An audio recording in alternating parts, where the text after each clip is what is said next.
नमस्कार। आपका अखबार के YouTube चैनल पर आपका स्वागत है। मैं हूं प्रदीप सिंह।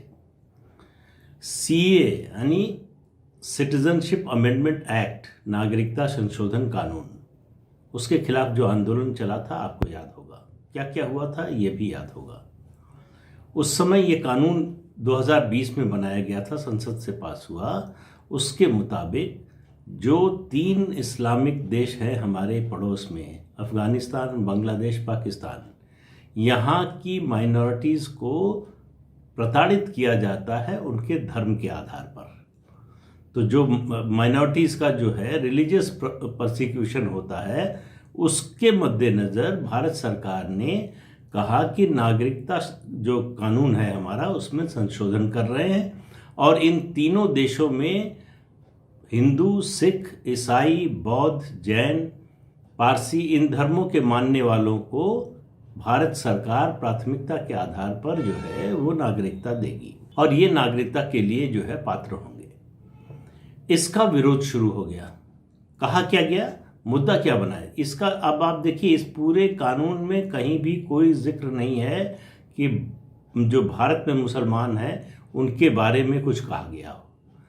मुद्दा ये बनाया गया कि ये कानून लाया गया है कि भारत में जो मुसलमान हैं उनको दोयम दर्जे का नागरिक बना दिया जाएगा, उनकी नागरिकता छीन ली जाएगी, उनको कंसंट्रेशन कैंप में भेज दिया जाएगा, उनको अपनी नागरिकता का प्रमाण देना होगा और तमाम तरह की बातें कही गई और सड़क पर उतर आए।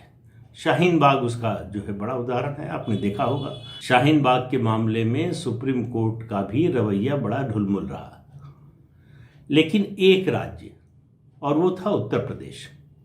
उत्तर प्रदेश में योगी आदित्यनाथ की सरकार ने इस आंदोलन के खिलाफ जिस तरह का रवैया अपनाया, वो बाकी सारे प्रदेशों के लिए, पूरे देश के लिए एक उदाहरण है कि किस तरह से ऐसे तत्वों से निपटा जाना चाहिए। सरकारी संपत्ति जलाना, तोड़ फोड़ करना, मारपीट करना। तो उत्तर प्रदेश सरकार ने तुरंत इस बात को लागू किया कि जो भी सरकारी संपत्ति और निजी संपत्ति का नुकसान करेंगे आंदोलनकारी, उसका हर्जाना उन्हीं से वसूल किया जाएगा। अगर पैसा नहीं दे पाएंगे तो उनकी संपत्ति जब्त की जाएगी। और इसका जो है, इसके लिए 833 दंगाइयों की पहचान करके उनके खिलाफ कार्रवाई हुई और 1026 एफआईआर दर्ज की गई और 274 रिकवरी नोटिस जारी हुई। और ये प्रशासन ने किया, इसके आधार पर वसूली हुई। इसका असर ये हुआ, मतलब वो अद्भुत असर था जो आपको देश में, दुनिया में कहीं देखने को नहीं मिलेगा कि जो दंगाई थे, जिन्होंने सरकारी और निजी संपत्तियों को नुकसान पहुंचाया था, वो ड्राफ्ट बनवाकर हर्जाने का लेकर आए और सरकार के सामने ये ले लीजिए, हमें छोड़ दीजिए। ये परिस्थिति आज से पहले कहीं नहीं आई है किसी आंदोलन में, चाहे जितना हिंसा हुई हो, तोड़फोड़ हुई हो। सरकार की संपत्ति का हजारों करोड़ का नुकसान होता है ऐसे आंदोलनों में। तो ये जो उदाहरण उन्होंने पेश किया, उससे पूरे सेकुलर खेमे में बड़ी बौखलाहट थी।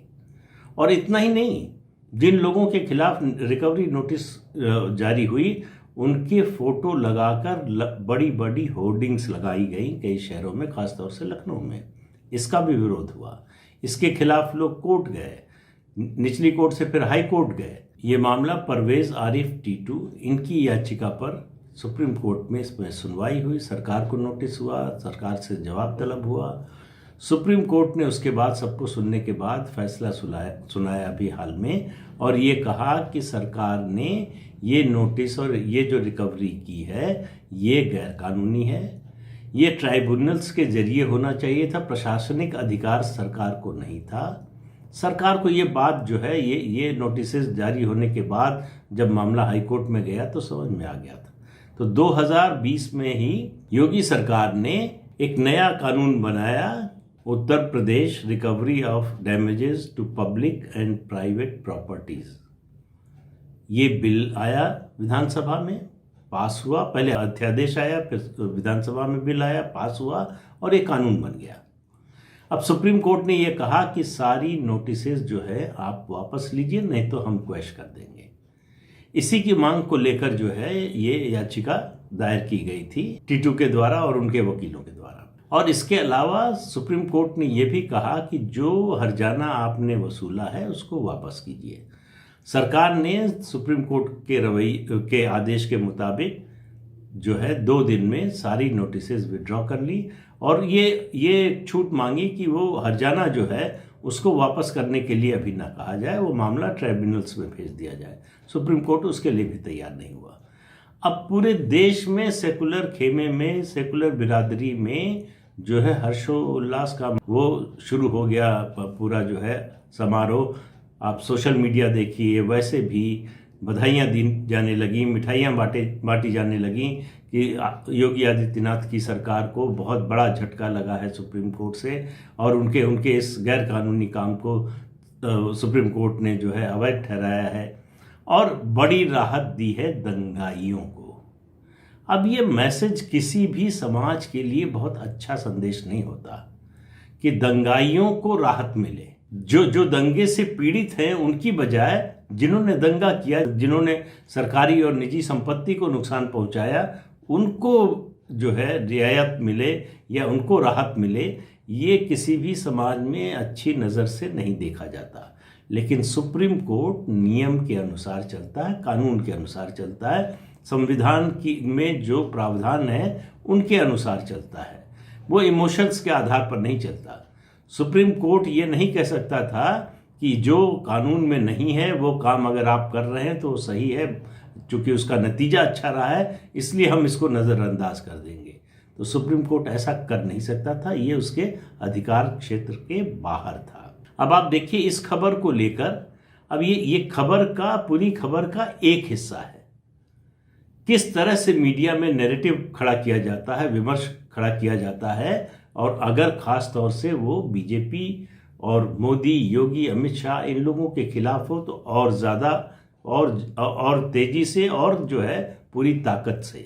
तो पूरे सेकुलर मीडिया में आप अखबार देखेंगे, चैनल देखेंगे, सोशल मीडिया पर इनके जो हैंडल है या जो इनके पोर्टल हैं उन पर देखेंगे, तो हर जगह खबर का शीर्षक कमोबेश आपको वही मिलेगा कि योगी आदित्यनाथ की सरकार को सुप्रीम कोर्ट से झटका, दंगाइयों को राहत, सुप्रीम कोर्ट ने कहा हर्जाने की वसूली गई रकम वापस हो, कहा कि नोटिस सब खारिज की गई।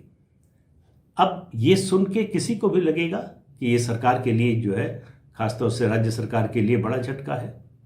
लेकिन इस खबर का दूसरा हिस्सा है जिसे दबा दिया गया, जिसके बारे में चर्चा नहीं हुई, जो सुप्रीम कोर्ट के आदेश में है। ऐसा नहीं कि उसका कोई निष्कर्ष नहीं निकाला गया। सुप्रीम कोर्ट के आदेश में बड़ा स्पष्ट रूप से कहा गया है कि राज्य सरकार ने जो 2020 में कानून बनाया, नया कानून बनाया, उसके तहत ये नोटिसेस फिर से जारी किए जा सकते हैं। सरकार चाहे तो जारी कर सकती है, सरकार चाहे तो रिकवरी के लिए भी नोटिस जारी कर सकती है, और ट्राइब्यूनल तय करेंगे कि कितना नुकसान हुआ, उसका आकलन किया जाएगा, उसके आधार पर हर्जाना वसूला जाएगा।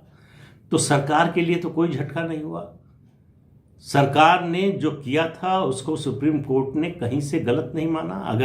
अगर ऐसा होता तो सुप्रीम कोर्ट ये कहता कि अब किसी भी हालत में किसी कानून के तहत आप ऐसा नहीं कर सकते, ऐसा नहीं कहा।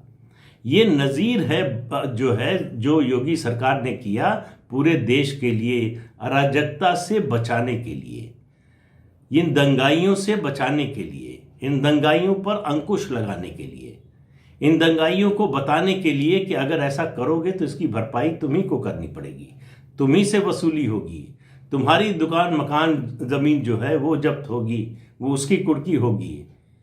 तो ये इतना बड़ा संदेश था जिसने उत्तर प्रदेश को दंगों की आग में जलने से बचा लिया। दिल्ली में जो दंगा हुआ, आपने जो देखा, जितना भयावह दंगा हुआ, अगर योगी आदित्यनाथ की सरकार ने यह कदम न उठाया होता तो पूरा उत्तर प्रदेश जल गया होता। कितने बड़े पैमाने पर दंगा होता, हर शहर में होता, और उसको रोकना जो है बहुत कठिन हो जाता। लेकिन एक कदम से एक कार्रवाई से जो है इस सब पर अंकुश लग गया। ऐसे में सुप्रीम कोर्ट के पूरे फैसले के एक हिस्से को बताना, इससे नीयत पर शक होता है कि आपकी नीयत, मैं सुप्रीम कोर्ट के लिए नहीं कह रहा हूं, जो लोग सुप्रीम कोर्ट के फैसले के आधे हिस्से को लेकर उड़ गए उनकी बात कर रहा हूं, उन लोगों की नीयत पर शक होता है कि वो दंगाइयों के साथ है, वो कानून के साथ नहीं है, वो संविधान के साथ नहीं है, वो रूल ऑफ लॉ नहीं चाहते, वो चाहते हैं जंगल का राज हो। अगर सत्ता में बीजेपी है तो उसका विरोध होना चाहिए, चाहे कानून तोड़कर, संविधान तोड़कर, और उसे जायज माना जाना चाहिए। ये रवैया है।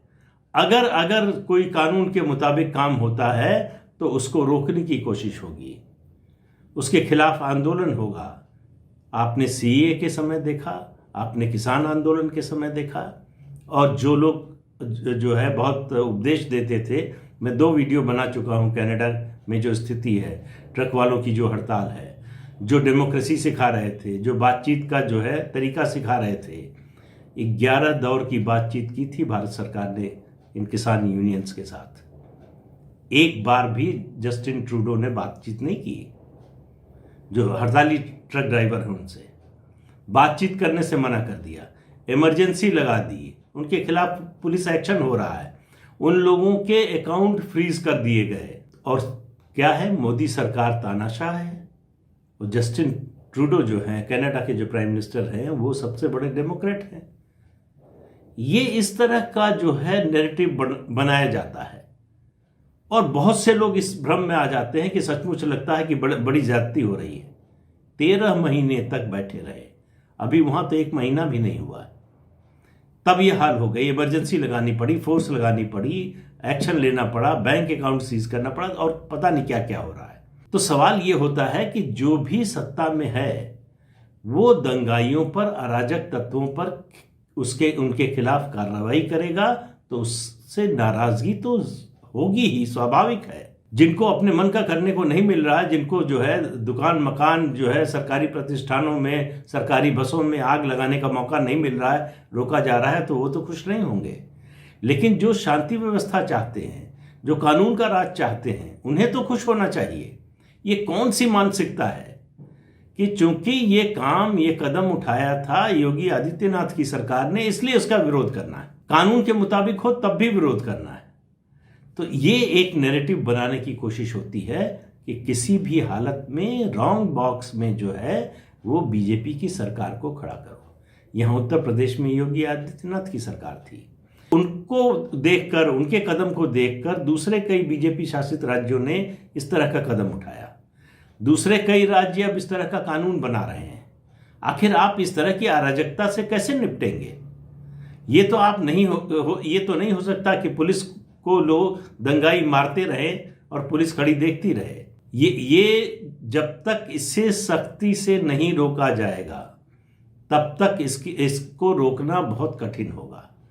और उत्तर प्रदेश की योगी आदित्यनाथ की सरकार ने एक रास्ता दिखाया कि दंगे, फसाद, आगजनी, लूट, इसको कैसे रोका जा सकता है।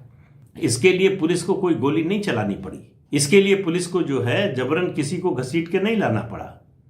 एफआईआर दर्ज हुई, नोटिस गया, रिकवरी का नोटिस गया, ड्राफ्ट बनवाकर लोग लेकर आ गए कि ले लीजिए हमसे पैसा। ये दृश्य आपने कभी देखा है? लेकिन हम लोगों का क्या है ना, बहुत जल्दी भूल जाते हैं, अच्छी बातें बहुत जल्दी भूल जाते हैं। कोई एक गलत बात हो जाए, एक बुरी बात हो जाए, तो उसको बहुत समय तक याद रखते हैं। तो ये जो प्रवृत्ति है, उससे होता क्या है कि जो गलत करने वाले हैं उनको प्रश्रय मिलता है, उनको प्रोत्साहन मिलता है, उनको बढ़ावा मिलता है, उनकी ताकत बढ़ती है। तो हमको तय करना है कि अच्छा काम करने वालों की मदद करनी है, उनके साथ खड़ा होना है, उनका समर्थन करना है, या जो कानून को तोड़ना चाहते हैं, जंगल राज स्थापित करना चाहते हैं, माफिया राज स्थापित करना चाहते हैं, उनके साथ खड़ा होना। ये फैसला हमको, आपको ही करना है। और इस फैसले के समय अगर चूक जाते हैं आप, तो पछताने के अलावा हाथ में कुछ नहीं बचता है। इसलिए सोच समझकर, जो सही है, जो संविधान सम्मत है, जो कानून सम्मत है, उसके अनुसार जो काम कर रहा है, जो समाज में शांति व्यवस्था कायम करने की कोशिश कर रहा है, उसके साथ खड़ा होना चाहिए। तो आज के अंक में इतना ही। अगले अंक में फिर मिलेंगे किसी नए मुद्दे के साथ। तब तक के लिए इजाज़त दीजिए। आपसे अनुरोध है कि ये चैनल देखिए, शेयर कीजिए, लाइक कीजिए और सब्सक्राइब ज़रूर कीजिए। नमस्कार।